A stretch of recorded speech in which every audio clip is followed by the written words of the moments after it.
Bonjour à vous tous, bonjour Marion. Salut David, salut à tous. Je suis ravi, alors on la décale un peu en mois de mai, on a un peu du retard, mais on l'a fait quand même, cette rubrique. Et aujourd'hui, vous verrez, on a une invitée surprise. Alors si vous aussi voulez venir présenter des livres, n'hésitez pas. Il suffit de contacter le Langeac Express par message privé et on vous invitera. Marion, je te laisse commencer la rubrique. Allez, je commence. Donc là, j'ai sélectionné donc deux supports. En ce moment, on a une exposition photo du club photo de Siog qui expose en bas dans la salle d'expo. Et du coup, je me suis dit, bah tiens, on va parler photo. Et ça, c'est des ouvrages que j'avais découverts l'année dernière. Donc, un livre de Sebastião Salgado, qui est un photographe franco-brésilien. Et donc, c'est également sur ce photographe-là, c'est un documentaire qui parle de son œuvre, de sa vie et de ce qu'il a fait comme projet avec son épouse, qui est un projet écologique, on va dire. Il a planté plein d'arbres au Brésil. Voilà, donc ça, j'en reparlerai après. Mais du coup, Sebastião Salgado, il travaille encore d'ailleurs, il doit avoir 80 ans aujourd'hui, ce monsieur. Il travaille uniquement en noir et blanc. Et il a surtout mis en valeur dans ses photos la vie des humbles, en fait, la vie des personnes qu'on n'aperçoit même pas dans la rue, ou voilà, les ouvriers, les mineurs, les femmes, les agriculteurs, etc. Et vraiment, c'est des photos qui sont extrêmement touchantes, donc vraiment à découvrir, voilà, que du noir et blanc. Bon, là, c'est un petit format, mais qui est disponible à la médiathèque. Il doit en exister des plus grands. Mais celui-ci est vraiment chouette. Ça donne une bonne idée de son œuvre. Et pour le retrouver, ce livre, alors c'est sur le premier étage, le deuxième étage? Ouais, premier étage, espace adulte, la partie art, vers l'escalier. Et le DVD, Le sel de la terre, qui est un DVD, donc, comme je vous disais tout à l'heure, qui retrace son œuvre. Ce film a été fait par son fils et Wim Wenders. Donc pareil, on voit tout son travail. Il avait couvert aussi le conflit du Rwanda. Ouais. Voilà, il a fait aussi. Mais ce film me parle parce que je sais, il n'est pas passé à la télé récemment. Peut-être. Et d'ailleurs, si on fait un raccord, toi, il a eu une palme à Cannes. Oui, en plus. Donc tu fais le raccord. Ouais, c'est vrai aussi. Donc vraiment super intéressant, je vous le conseille vraiment. Et voilà, de voir les deux, ça permet d'avoir une vision un peu globale de l'œuvre de ce photographe. Moi qui m'avait beaucoup touchée à l'époque. Voilà. Très bien. Alors on va accueillir notre invité. On va lui laisser présenter les. Alors vous la connaissez. Hein. Donc c'est Cathy, correspondante de l'éveil en local, et qui va venir nous présenter 2 livres. Alors bonjour David et bonjour Marion. Salut. Je suis très honorée Bienvenue. d'être invitée dans cette rubrique littéraire que je ne la loupe jamais. Ah, merci. Alors je suis venue vous parler aujourd'hui de 2 livres que vous trouvez à la médiathèque bien sûr, mais aussi à la librairie Grenouille.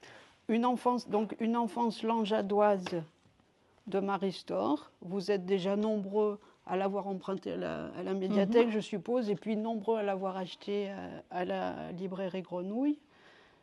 Eh bien, Marie Storr, comme vous le savez, c'est une éminente botaniste qui enseigna à l'université de Clermont et autres. Et elle a pris la plume pour décrire le Langeac du milieu du XXe siècle. Voilà. Elle revient sur son enfance. Elle décrit avec beaucoup de vigueur et de simplicité à la fois ce Langeac qu'elle fait revivre à travers ces petites boutiques, ces paysages qui ont bien changé depuis. Ces 2 livres, ils ont une chose en commun. D'abord, ils ont été écrits par 2 personnes qui me sont très chères, Marie Storr et mon père Jean-Pierre Grimaldi. Et ce sont 2 livres, une fois qu'on les ouvre, on ne peut pas s'arrêter de les lire jusqu'à la fin. C'est très bien. C'est les lecteurs qui le disent. Ouais, non, Et puis si je suis là, c'est parce que j'estime que ce sont deux œuvres littéraires qui ont un intérêt vraiment littéraire, autrement je ne serais pas là. Et puis tu connais en plus les personnes qui l'ont écrit et tu connais bien le livre, peut-être mieux que nous, notamment pour en plus Jean-Pierre Grimaldi. Alors Jean-Pierre Grimaldi, donc c'est mon père. Il a écrit un premier roman qui s'intitule « Il y a une ombre », publié au Lys Bleu, que vous pouvez trouver à la médiathèque, à la librairie Grenouille ou, si vous habitez plus loin, sur le site du Lys Bleu, des éditions du Lys Bleu. J'ai écrit un petit texte pour le présenter, pour que ce soit plus clair. Alors, juste avant que tu lises ton texte, il est important, quand on précise aussi au librairie Grenouille, c'est le prix des livres pour les personnes. Ah, c'est très abordable. Voilà. Il y a une ombre 12 € et le livre de Marie Storr, c'est 10 €. Ouais. Donc Voilà. très très abordable Oui. au niveau. Voilà. C'est important quand. Alors, Il y a une ombre se déroule au Québec, où a vécu mon père pendant 49 ans, et aussi en Corse. Ce roman est l'histoire d'une relation de 26 ans entre un homme et une femme, contée du point de vue de l'homme, qui est le narrateur, à la première personne. Cette histoire commence comme toutes les autres, c'est-à-dire par une rencontre, par cet état que chacun a pu connaître, où l'on est éperdument et surtout aveuglément amoureux d'une personne qu'on ne connaît pas en définitive, mais qu'on imagine conforme à ses désirs, à ses aspirations. Avec le temps, l'état amoureux se dissipe tout naturellement et l'on se retrouve avec face à soi une personne rencontrée non plus imaginaire mais bien réelle. À ce moment précis de la relation, soit l'aventure continue et peut durer toujours, soit elle tourne court. Ce roman est l'histoire d'un homme qui, consciemment ou non, se révèle incapable de voir les choses en face, en dépit des signes précurseurs.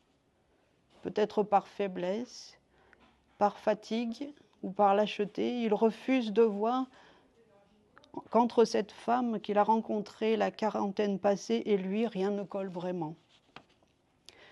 Les mois et les années passant, aux côtés de cette femme, il renonce peu à peu à tout ce qui lui est cher, à la musique, à la chanson, à ses amis. Peu à peu, d'une façon insidieuse, il perd son identité, ses convictions et jusqu'au goût de vivre, sans jamais pointer du doigt la cause réelle de son malaise, à savoir cette femme qui partage sa vie en lui laissant de moins en moins de place. Il y a une ombre met à jour d'une manière subtile, au rythme d'une écriture fluide, sans concession et sans ornement inutile, les mécanismes de l'aveuglement volontaire, ces filtres que l'on interpose entre soi et la réalité pour rendre supportable l'insupportable. Et puis dans les 30 dernières pages, mon père raconte par quel détour miraculeux nous nous sommes retrouvés il y a 6 ans en Corse, alors que nous ne nous étions jamais vus. Voilà. Et depuis, il vit à Langeac. Merci Cathy. Tu viens là, tu viens de montrer. Bon, on est moins professionnels nous quand même. Marion. Oui, mais j'ai pas vraiment de mérite parce que j'ai écrit. Ouais. Alors, juste, je voudrais rajouter pour Jean-Pierre Grimaldi que si vous fouillez sur YouTube, vous pourrez trouver quelques titres qu'il chantait, peut-être encore. Qu'il chante. Non, il a écrit depuis qu'il est à Langeac, il a composé des chansons en italien, voilà. Et puis vous trouverez d'autres chansons d'ancienne qualité en Corse. Oui, voilà. Parce qu'il a chanté toute sa vie, et au Québec. Voilà. Donc, moi, je vais terminer la rubrique. Merci Cathy, merci d'être venue. Vous voyez, si vous voulez venir présenter un livre, ou si Cathy veut revenir, c'est avec plaisir qu'on t'accueillera. Moi, je vais terminer juste parce qu'en ce moment, on voit beaucoup de rapaces. Il y a tout le travail agricole et souvent on a des rapaces qui tournent. Et moi, j'aurais toujours de ne pas avoir mon appareil photo, comme je disais. Et c'est identifier les rapaces en vol parce qu'on en a plein dans la région. Certains sont de vrais spécialistes, moi pas du tout. Et voilà un livre qui est très très intéressant, qui est, on peut l'emprunter à la médiathèque et vous saurez tout sur tous nos rapaces qui volent un peu partout et partout en France. As-tu, Marion, des choses à rajouter sur Non. ce qui est à venir, peut-être? Tu parlais de photos. Donc, ouais, expo photo, là, en ce moment, des expos, il y en a, je les ai pas en tête, mais Ouais. il y en a, Il y a une expo plusieurs. de Brigitte Besque. Ah oui, Brigitte. Qui vient, Il y aura un concert aussi au mois de juin, le groupe Argile. Voilà, c'est un groupe de musiciens de Clermont. Et ils mettent en musique, entre autres, des textes de Baudelaire, mais pas que. Donc ça risque d'être bien sympa. Une bonne bulle de poésie.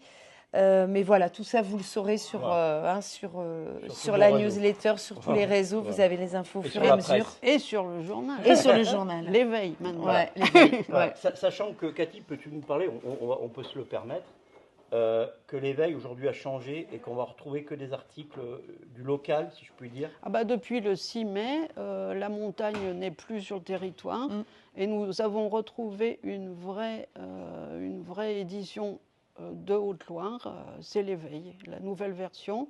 Et tous les jours, on a une page concernant le territoire.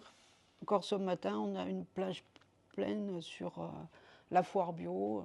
Et voilà, enfin, on retrouve une vraie édition altiligérienne. Ouais, donc c'est plutôt une bonne nouvelle en fait. C'est une très bonne nouvelle.